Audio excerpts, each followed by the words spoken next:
Welcome back to the channel, everyone. Today we're going way back into the misty hills and bloody battlefields of 11th century England with Harold, the Last of the Saxon Kings by Edward Bulwer-Lytton. It's historical fiction at its grandest, filled with prophecy, politics, and pride. Let's dig in. Our main character? Harold Godwinson, the last crowned Anglo-Saxon king of England. If you know your history, you know where this is headed. But Bulwer-Lytton isn't here just to recount the facts. He's here to dramatize, to mythologize, to resurrect a time when fate and power wrestled in the shadow of a doomed crown. The book opens with Harold not yet a king, but a rising figure in the fractured, fading glory of Saxon England. His father, Earl Godwin, has immense power but also a complicated legacy. Harold, meanwhile, is everything a tragic hero should be: brave, principled, ambitious, and painfully human. What follows is an epic journey through alliances, betrayals, and the grim inevitability of conquest. From his tense dealings with Edward the Confessor, to his fateful oath to William of Normandy, to that thunderous final stand at Hastings, Harold's life is written like an ancient tragedy. You can see the arrow in the eye coming, and yet you still hope it won't arrive. One of the standout elements of this novel is how Bulwer-Lytton fuses history with mysticism. Druids, dreams, omens, they're all part of the world Harold inhabits. The supernatural isn't just decoration here, it's woven into the fabric of fate. The Saxon world feels older than time, earthy, elemental, doomed to be erased by the colder, calculating march of the Normans. Now let's talk themes.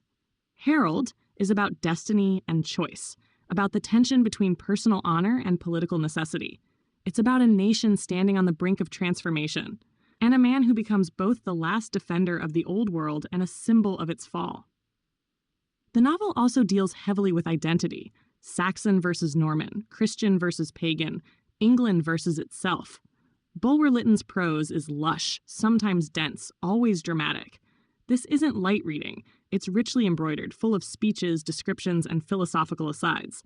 But if you give it time, the language starts to work like a spell.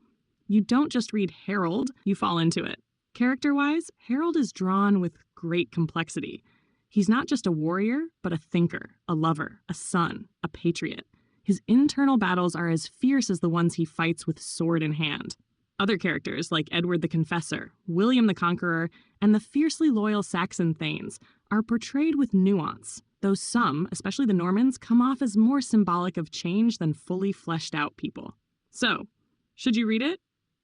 If you're a fan of Game of Thrones-style intrigue with historical roots, or if you enjoy deep dives into forgotten corners of medieval history, this book is absolutely worth your time. It's a novel for patient readers, for those who appreciate the grandeur of classical storytelling, the ache of inevitable loss, and the haunting beauty of a fallen age.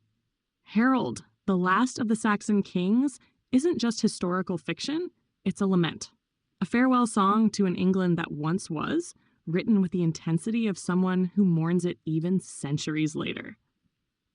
That's it for today's review. If you've read Harold or have a favorite historical epic to recommend, drop it in the comments. And hey, if you enjoyed this journey through Saxon England, like, subscribe, and hit the bell. More forgotten legends and literary deep cuts are coming your way. See you next time.